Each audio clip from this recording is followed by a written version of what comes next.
Hello friends, exam circuit channel पर आपका स्वागत है। कैसे हैं आप सब? आई होप आप सब अच्छे होंगे। और सबसे पहले आप सबको हैप्पी नवरात्रि। आज से नवरात्रि स्टार्ट है, तो सबको नवरात्रों की बहुत बहुत शुभकामनाएं।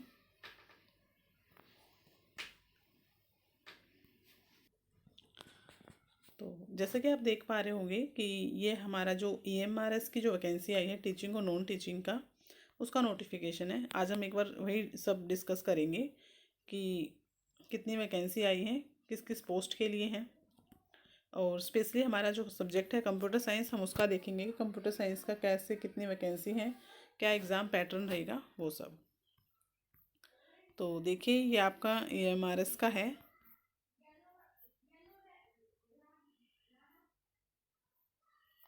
ठीक है, तो ये स्टार्टिंग में इंडेक्स गिवन है कि कहाँ पे क्या मिलेंगे। तो यहाँ पे एलिजिबिलिटी क्राइटेरिया, क्वालिफिकेशंस, ठीक है, और डिफरेंट डिफरेंट डेट्स हैं, सिलेबस है, marking scheme, scheme of examination, सब मेंशन है इसमें। तो फर्स्ट में आपका इंट्रोडक्शन से EMRS के बारे में ही बताया गया है। सेकंड ये आपका है online submissions of form. Form का जो सबमिशंस होगा, स्टार्ट होगा, वो आपका 23 अक्टूबर 2025 से होगा। ठीक है, तो यहाँ पे आपका, यहाँ पे उन्होंने फ़ीस को 2 पार्ट्स में डिवाइड किया है, एक एप्लीकेशन फ़ीस और एक प्रोसेसिंग फ़ीस। ठीक है, तो यहाँ पे आप देखिए, ये एप्लीकेशन फ़ीस है, प्रोसेसिंग फ़ीस है, ये आपकी डेट है ऑनलाइन सबमिशन स्टार्ट होने की।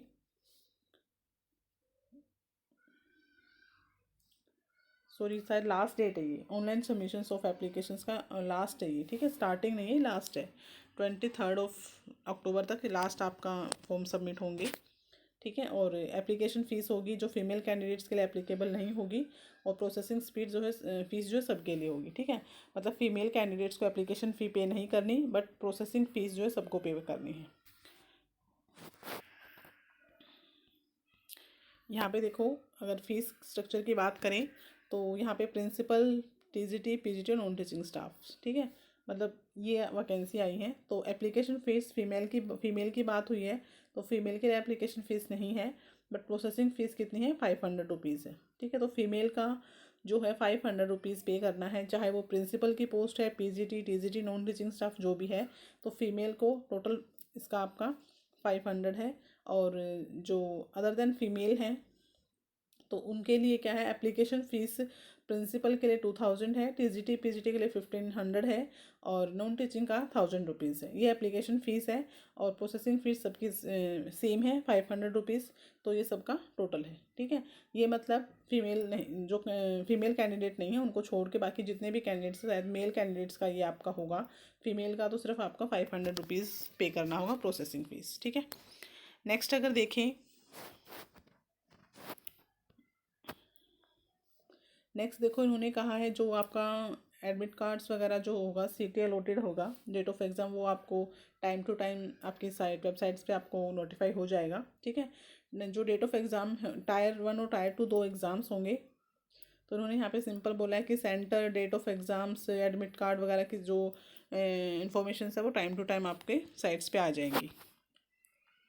उसके बाद ये वही है सारा, कि जो आपका रिजल्ट वगैरह आएगा वो सब भी आपको टाइम टू टाइम बता दिया जाएगा। ठीक है, नेक्स्ट आपका जो है, ये क्या था, ऑनलाइन फॉर्म फिल होंगे आपके।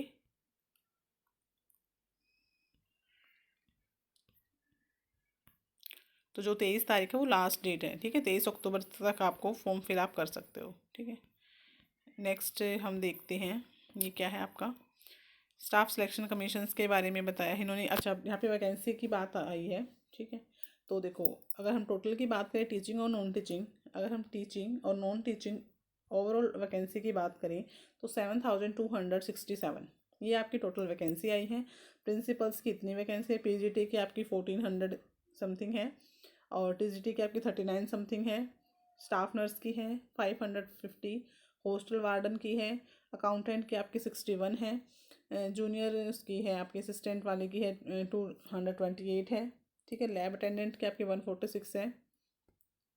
टोटल आपकी 7267, बहुत बड़ी वैकेंसी आपकी MRS में अभी आई है।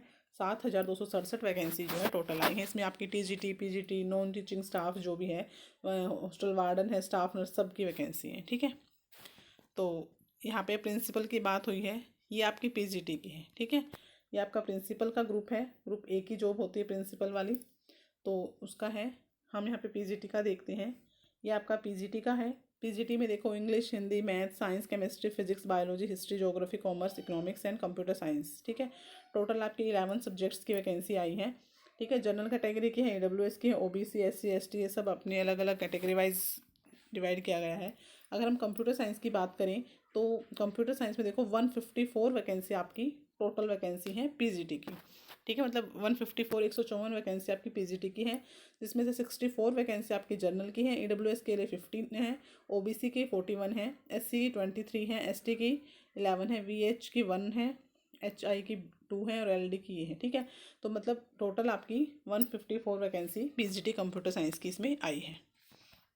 अगर हम TGT की बात करें तो TGT में भी देखो आपके English, Hindi, math, social science, SST और कंप्यूटर साइंस। ठीक है, देखो TGT की जो वैकेंसी है वो EMRS में फर्स्ट टाइम यहाँ पे आई है आपकी। ठीक है, लास्ट टाइम जब EMRS का एग्जाम होता है उसमें आपकी PGT की वैकेंसी आई थी, PGT कंप्यूटर साइंस की वैकेंसी आई थी, लेकिन TGT का फर्स्ट टाइम यहाँ पे आया है। तो देखो 500 550, ठीक है, 550 वैकेंसी जो है आपकी TGT की आई है। ठीक है, 550 वैकेंसी आपकी TGT कंप्यूटर साइंस की है, जिसमें से 224 वैकेंसी आपकी UR की है, जनरल कैटेगरी की है, 55 आपकी AWS की है, OBC की 148 है, SC की आपकी 82 है, ST की आपकी 41 है, उसके बाद VI HI की 6556 ऐसे हैं। ठीक है, तो टोटल 550 वैकेंसी जो है TGT कंप्यूटर साइंस की है।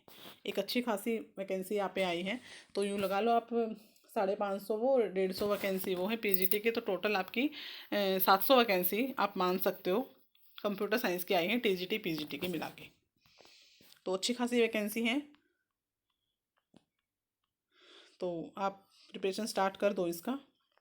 यहाँ पे भी नॉन टीचिंग का है, ऐसे ही अलग अलग बताया गया है कि इस जनरल की कितनी वैकेंसी कितना क्या है। ठीक है, अब यहाँ पे क्या है, फंक्शन रिक्वायरमेंट है, ये कुछ नहीं है। अब हम आगे देखते हैं, यहाँ पे है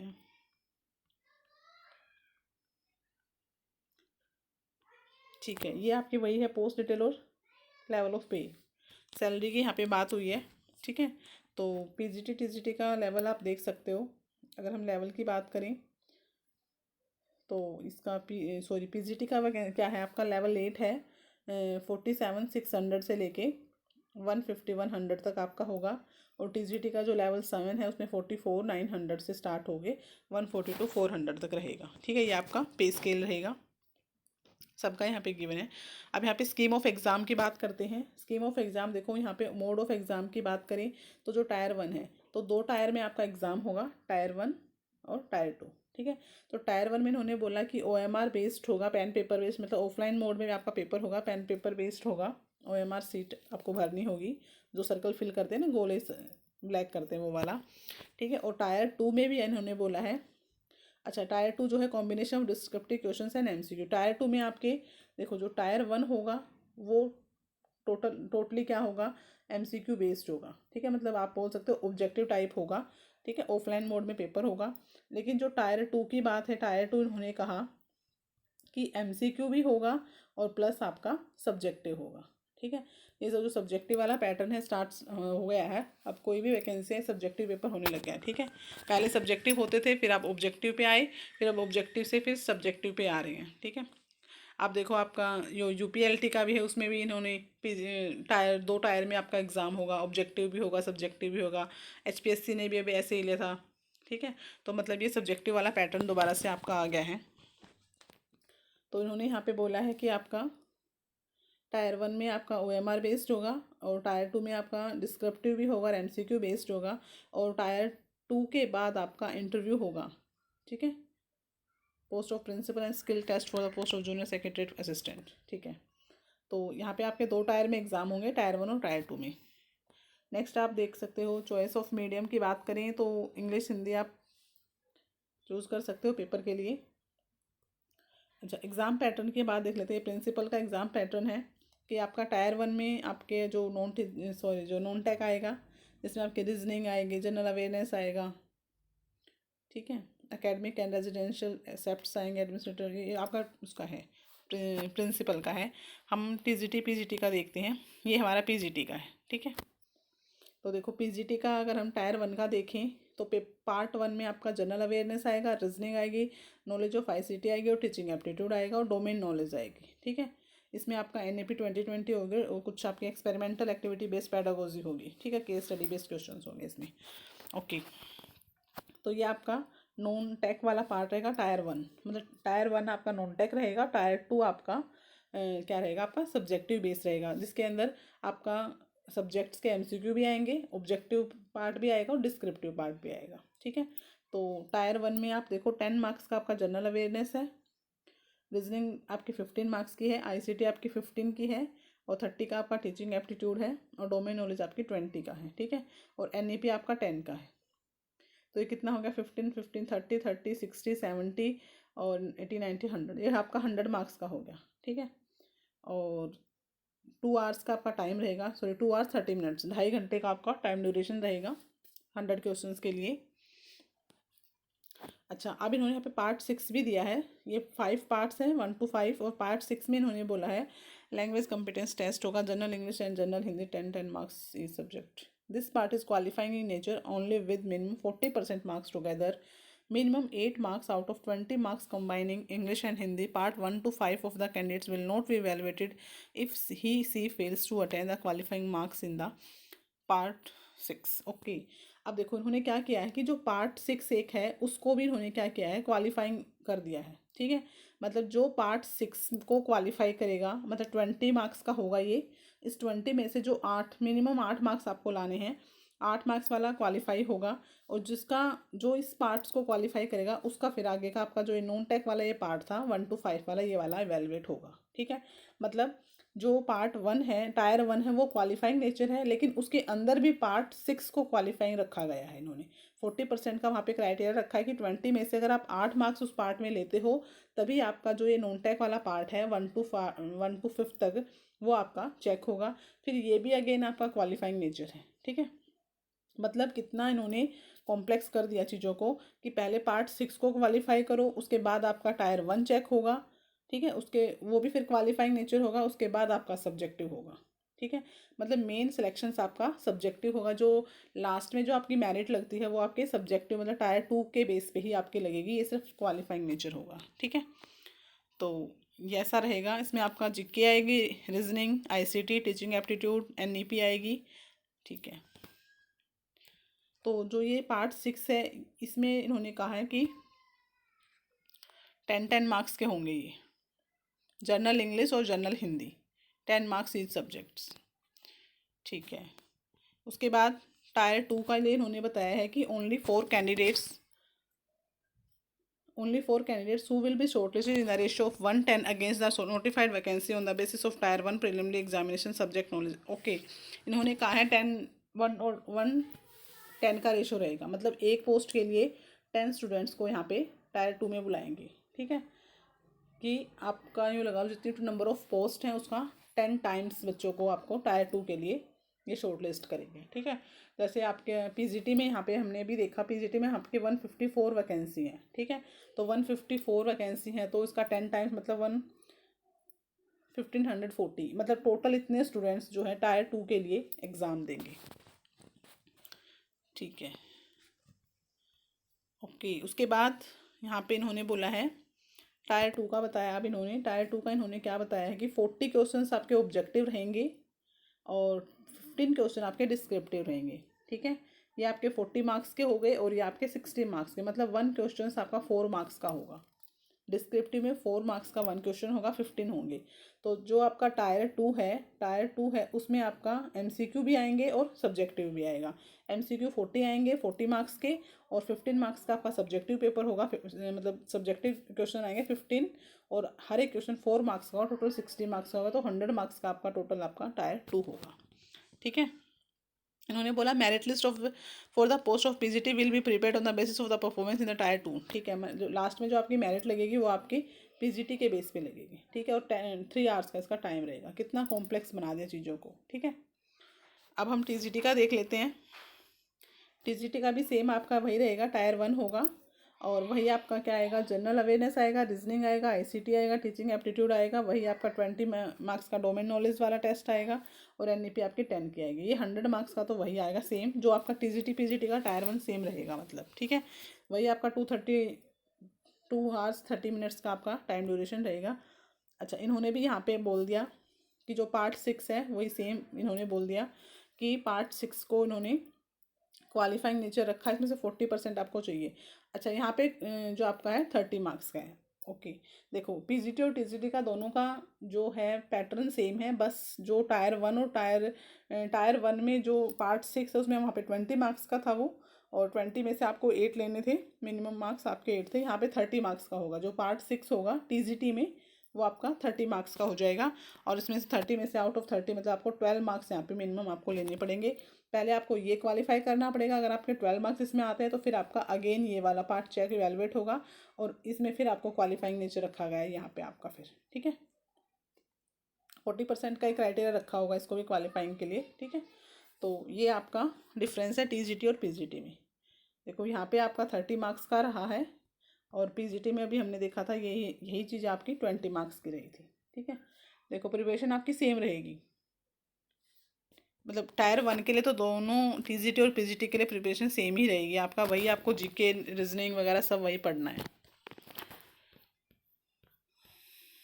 ओके, उसके बाद आपका अच्छा, अब इन्होंने टीजीटी के लिए क्या बताया है।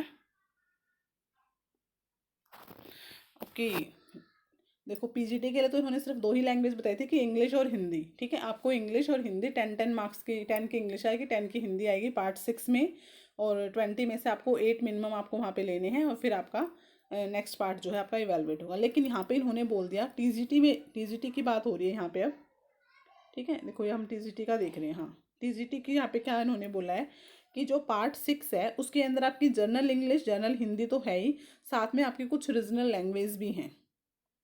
ठीक है, तो जर्नल इंग्लिश, जर्नल हिंदी, और साथ में रीजनल लैंग्वेज यहाँ पे गिवन है आपकी। ठीक है, 20 रीजनल लैंग्वेज यहाँ पे गिवन है। इनमें से भी आपको कोई एक लैंग्वेज चूज़ करनी है। ठीक है, मतलब 10 का आपका इंग्लिश आएगा, 10 का आपका हिंदी आएगा, और 10 आपका जो आप यहाँ से लैंग्वेज चूज़ करोगे उसमें से आएगा। तो 30 मार्क्स के आएंगे टोटल तीनों उसमें से। ठीक है, तो यहाँ पे मतलब असमी है, बंगाली, बोडो, डोगरी, इंग्लिश, गारो, गुजराती, हिंदी, कन्नड़, कश्मीरी, काशी, मलयालम, मणिपुरी, मराठी, मिज़ो, नेपाली, उड़िया, सैंथेली, तेलुगु और उर्दू। अच्छा, ये 20 लैंग्वेज हैं, रीजनल लैंग्वेज हैं, तो इनमें से आप कोई भी एक चूज़ कर सकते हो, और फिर 10 क्वेश्चंस आपको उसी के बेस पे मिलेंगे। ठीक है, इसलिए यहाँ पे 30 मार्क्स का रखा है। पीजीटी में सिर्फ इंग्लिश और हिंदी को रखा है, जनरल इंग्लिश और जनरल हिंदी आएगी, उसमें से 20 में से आपको क्वालिफाई करना है, और यहाँ पे आपको 30 में से क्वालिफाई करना है। ठीक है, तो ये टीजीटी का रहेगा। तो आपको जब आप फॉर्म फिल करोगे तो ये रीजनल लैंग्वेज वाला ऑप्शन आपको पूछेगा कि आपको कौन सी इनमें से आपको एक सिलेक्ट करनी होगी, एक लैंग्वेज। ठीक है, उसके बाद selection of candidate of tyre 2 will be best performance of tyre 1 excluding. ठीक है, तो ये वही बात है कि जो टायर 2 में वही बच्चे जाएंगे जो टायर 1 को क्वालिफाई करेंगे। उसके बाद ये 1:10 का रेशो बुलाया है इन्होंने। अच्छा, अब यहाँ पे इन्होंने हॉस्टल वार्डन वगैरह सबका अलग अलग दिया गया है, एग्ज़ाम पैटर्न सबका क्या क्या रहेगा। अकाउंटेंट का यहाँ पे गिवन है, हमने सिर्फ टीजीटी पीजीटी का देखना था। ठीक है, स्टाफ नर्स का है, तो जो भी हैं अदर जो कैंडिडेट्स हैं वो भी आप देख सकते हैं यहाँ पे। ये लैब अटेंडेंट का हो गया आपका। ओके, अच्छा मार्किंग स्कीम की अगर बात करें तो मार्किंग स्कीम इन्होंने यहाँ पे 1/3 की नेगेटिव मार्किंग को बोला है। ठीक है, और हाँ 1/3 आपका रहेगा कि थर्ड अगर आपके 3 क्वेश्चंस गलत हैं तो आपका 1 मार्क्स जो है डिडक्ट हो जाएगा वहाँ से। उसके बाद यही है आपका, ये कुछ और आपके गाइडलाइंस यहाँ पे गिवन है। रफ वर्क दिया जाएगा आपको। अच्छा, एलिजिबिलिटी क्राइटेरिया की अगर हम बात करें क्वालिफिकेशन की, ये प्रिंसिपल्स का है। हम टीजीटी का देखते हैं, पीजीटी का यहाँ पे है, ये पीजीटी का है, ये पीजीटी के सभी सब्जेक्ट्स का क्राइटेरिया है। और यहाँ पे आगे आप देखोगे तो ये पीजीटी कंप्यूटर साइंस का इन्होंने अलग से मेंशन किया है, ठीक है। बाकी सभी जो पीजीटी के सब्जेक्ट्स हैं, इंग्लिश, हिंदी, मैथ जो भी हैं, उन सब का एक साथ दिया है क्राइटेरिया क्वालिफिकेशंस वाला। और ये हमारा जो कंप्यूटर साइंस वाला है ये इन्होंने अलग से मेंशन किया है। देखो उन्होंने कहा है, पहले तो एज की बात करें, नॉट एक्सीड 40 ईयर्स से आप ज़्यादा नहीं होने चाहिए, पीजीटी के लिए है। और SC ST वालों को रिलैक्सेशंस भी मिलेगा इसमें, इन्होंने बोला है। ओके इन्होंने अब इसेंशियल क्वालिफिकेशन की बात करें तो MSc कंप्यूटर साइंस हो, IT हो, MCA हो, MTech हो, और 50% का क्राइटेरिया यहाँ पे रखा है। मतलब कोई भी मास्टर हो आपके पास, पोस्ट ग्रेजुएशन हो आपके पास, ठीक है, पोस्ट ग्रेजुएट आप हो, और 50% एटलीस्ट आपके मार्क्स उसमें होने चाहिए, ठीक है। और दूसरा इन्होंने यहाँ पे रखा है कि it is clarified that for promotion in future BEd will be required. Okay मतलब इस टाइम पे इन्होंने BEd रिक्वायरमेंट नहीं मांगी, BEd नहीं होना, BEd मतलब मैंडेटरी नहीं किया। इन्होंने बोला अगर फ्यूचर में आपको प्रमोशन चाहिए, ठीक है, तो आपको BEd वहाँ पे चाहिए, तो BEd आपके लिए रिक्वायरमेंट होगी BEd की, ठीक है। मतलब अब आप फॉर्म फिलिंग में इन्होंने BEd को मैंडेटरी नहीं किया, आप BEd हो नहीं हो आप फॉर्म फिल कर सकते हो, एग्ज़ाम दे सकते हो, सिलेक्शन आपका हो सकता है। बट इन फ्यूचर अगर आपको प्रमोशन चाहिए, प्रमोट होना है आपको आगे, ठीक है, तो आपको वहाँ पे BEd इन्होंने मैंडेटरी किया है।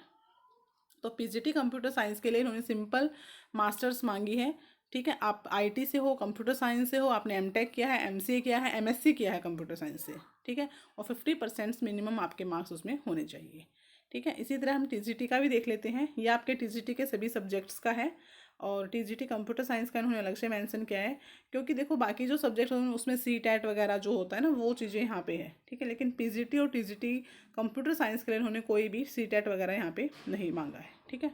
और ये यहाँ पे ये आपका क्या है, TGT कंप्यूटर साइंस का है। यहाँ पे इन्होंने एज 35 से ज़्यादा नहीं होनी चाहिए आपकी, ठीक है। रिलैक्सेशंस भी मिलेगा अगर आप SC ST OBC से बिलोंग करते हो। और अगर यहाँ पे हम क्वालिफिकेशंस की बात करें तो देखो BCA आपके पास हो 50% क्राइटेरिया के साथ, ठीक है। ग्रेजुएशन आपके साथ पास हो, ग्रेजुएशन आपके हो, कंप्यूटर साइंस से हो, IT से हो, वही आपकी 50% वाला है। BTech वगैरह हो आपके पास CS IT से 50% वाला, मतलब आपके पास कोई भी बैचलर डिग्री हो, BCA हो, ठीक है, आपने कंप्यूटर साइंस वगैरह से ग्रेजुएशन किया हुआ हो, BTech हो, BE हो, मतलब कोई भी आपके पास कंप्यूटर साइंस या IT की आपके पास ग्रेजुएशन है, उसमें आपको 50% के क्राइटेरिया के साथ आप क्या हो, एलिजिबल हो इसमें, ठीक है। यहाँ भी इन्होंने नोट किया है कि it is clarified that for promotion to the post of PGT computer science in future BEd will be required. देखो जब आप TGT लग जाओगे तो अगर आपको आगे PGT में प्रमोट होना है, ठीक है, आपको TGT से PGT में प्रमोशन लेना है, तब वहाँ पे आपको BEd की रिक्वायरमेंट होगी, ठीक है। इन्होंने सिलेक्शंस के टाइम पे आपके पास BEd हो ना हो, इन्होंने मैंडेटरी नहीं किया BEd को। बट क्या है, अगर आपको इन फ्यूचर्स TGT से PGT में प्रमोट होना है, PGT से और नेक्स्ट लेवल प्रिंसिपल्स वगैरह जो भी आपका लेवल अगर आपको अपना इंक्रीज़ करना है, अप करना है, तब आपको वहाँ पे BEd की रिक्वायरमेंट होगी, ठीक है। तो ये यहाँ पे ये इन्होंने मेंशन किया, ये बहुत अच्छी बात है। जो बच्चे BEd नहीं हैं, क्योंकि कंप्यूटर साइंस में अब तो बच्चे उन्होंने बहुत से BEd कर लिए, लेकिन पहले बहुत कम करते थे, तो ये उनके लिए बहुत प्लस पॉइंट है कि यहाँ पे BEd को मैंडेटरी नहीं किया है। अदरवाइज़ आजकल हर कोई भी टीचिंग पोस्ट आए उसमें BEd को उन्होंने मैंडेटरी कर दिया है, ठीक है। जैसे अब UPLT में भी BEd को क्या प्रोफेशनल रखा गया है, प्रेफरेंशियल लैंग्वेज एजुकेशंस में रखा है उन्होंने, कि अगर लास्ट में अगर ऐसा होता है तो BEd वालों को प्रेफर करेंगे ज़्यादा, ठीक है। तो यहाँ पे EMRS में बहुत अच्छी बात है कि BEd इन्होंने नहीं रखा कुछ भी पार्ट। अगर आपको सिलेक्शन हो जाता है, अगर लास्ट आगे आपको चाहिए तो आप BEd कर लेना, ठीक है। एट प्रेजेंट आपके पास BEd है नहीं है कोई फ़र्क नहीं पड़ता उससे, ठीक है। तो आई होप आपको जो भी आपका कोई भी डाउट होगा आपको क्लियर हुआ होगा पूरा का पूरा ये वैकेंसी को लेके, कि कितना कैसे क्या टेस्ट होगा, क्या एग्ज़ाम रहेगा। ये आपका एज रिलैक्सेशन वाला पार्ट है, कि जो आपके SC ST वाले होंगे उनके लिए कितना 5 ईयर्स का 3 ईयर्स का रिलैक्सेशन आपका रहेगा, ठीक है। AWS वालों का अलग से यहाँ पे मेंशन किया गया है, OBC वाला है, ठीक है। और उसके बाद यहाँ पे कुछ अनफेयर्स वगैरह मीन्स वगैरह जो भी हैं, ये आपके कुछ अपेंडिक्स वगैरह, ठीक है। ये आपका टोटल क्या था, ओवरव्यू था इसका आपकी MRS की वैकेंसी का, ठीक है। अच्छी खासी पोस्ट आई है इसमें, और TGT कंप्यूटर साइंस की तो फर्स्ट टाइम आई है। तो हमारा जो सब्जेक्ट है कंप्यूटर साइंस है, तो हम तो मेन फोकस कंप्यूटर साइंस पे कर रहे हैं यहाँ पे, ठीक है। बाकी अदर सब्जेक्ट्स की भी हैं, तो जो और कैंडिडेट्स हैं वो भी यहाँ पे देख सकते हैं। जो एग्ज़ाम का पैटर्न होगा वो सबका ही सेम रहेगा, टीजीटी का सेम रहेगा, पीजीटी का सेम रहेगा। ठीक है, वो मैंने आपको बता ही दिया कि टायर 1 में आपका 6 पार्ट होंगे, इसमें से 5 आपके क्वालिफाइंग होंगे, 6 भी आपका क्वालिफाइंग नेचर होगा। अकेला आपका पार्ट 6 क्वालिफाइंग नेचर है, अगर आप उसको क्वालिफाई करते हो तो आपके अदर जो पार्ट्स हैं 1 to 5 वो चेक होंगे। ठीक है, और उस वो भी आपका क्वालिफाइंग नेचर, अगर आप उसको क्वालिफाई करते हो फिर आप टायर 2 के लिए शॉर्ट लिस्ट होगे। और टायर 2 में इन्होंने बोला 10 टाइम स्टूडेंट्स को बुलाएंगे, मतलब 1:10 का यहाँ पे रहेगा, और वैकेंसी अच्छी है। ठीक है, और टीजीटी की तो फर्स्ट टाइम यहाँ पे आई है कंप्यूटर साइंस की, पीजीटी तो लास्ट टाइम भी, अब शायद लास्ट ईयर्स आई थी, शायद EMR के उससे लास्ट ईयर्स आई थी। तो अच्छी खासी वैकेंसी है, प्रिपरेशन स्टार्ट कर दो, और एग्ज़ाम भी आप यूँ लगा लो दिसंबर लास्ट तक हो जाएगा। ठीक है, तो नेक्स्ट वीडियो में हम जो आपका हमारा सिलेबस रहेगा कंप्यूटर साइंस का, टीजीटी पीजीटी दोनों का, देखो टायर 1 तो नॉन टेक है आपका सबका, इसमें रीजनिंग मैथ वगैरह जो भी है वो आएगा। टायर 2 की बात करें हैं तो टायर 2 में क्या है, आपके MCQ भी आएंगे और सब्जेक्टिव भी आएंगे। तो जो टायर 2 का आपका जो सिलेबस रहेगा टीजीटी का और पीजीटी का, वो हम एक बार नेक्स्ट वीडियो में डिस्कस करेंगे। ठीक है, तो आई होप आपको सब क्लियर हुआ होगा, कोई भी जो भी डाउट है आपका। और प्रिपरेशन स्टार्ट करते हैं आप EMRS की भी, हमने अपना UPLT का तो स्टार्ट किया ही हुआ है। ठीक है, साथ साथ हम इसको भी लेके चलेंगे, हम एक बार सिलेबस देख लेंगे कि सिलेबस क्या है और कौन से टॉपिक्स जो आपके सेम हैं UPLT में भी है और इसमें भी हैं, पहले हम उनको कर लेंगे, फिर बाद में हम अलग अलग उन सबको कर लेंगे। ठीक है, तो ठीक है, फिर आई होप आपको वीडियो अच्छी लगी होगी। अगर वीडियो अच्छी लगे तो लाइक करना, चैनल पे नए हो तो सब्सक्राइब करना, कोई भी डाउट है तो आप कमेंट बॉक्स में टाइप कर सकते हो। ठीक है, अगर किसी भी क्वालिफ़िकेशंस को लेके, एज को लेके, या टेस्ट स्कीम ऑफ एग्जामिनेशन को लेके कोई भी अभी भी डाउट है कि कैसे क्या होगा, तो आप कमेंट बॉक्स में टाइप कर सकते हो। ठीक है, तो फिर मिलते हैं सिलेबस डिस्कशन के साथ, EMRS का जो भी सिलेबस रहेगा, और नेक्स्ट वीडियो मैं उसी की बनाऊंगी जिसमें हम सिलेबस डिस्कस करेंगे। ठीक है, तो फिर ठीक है, मिलते हैं, बाय बाय।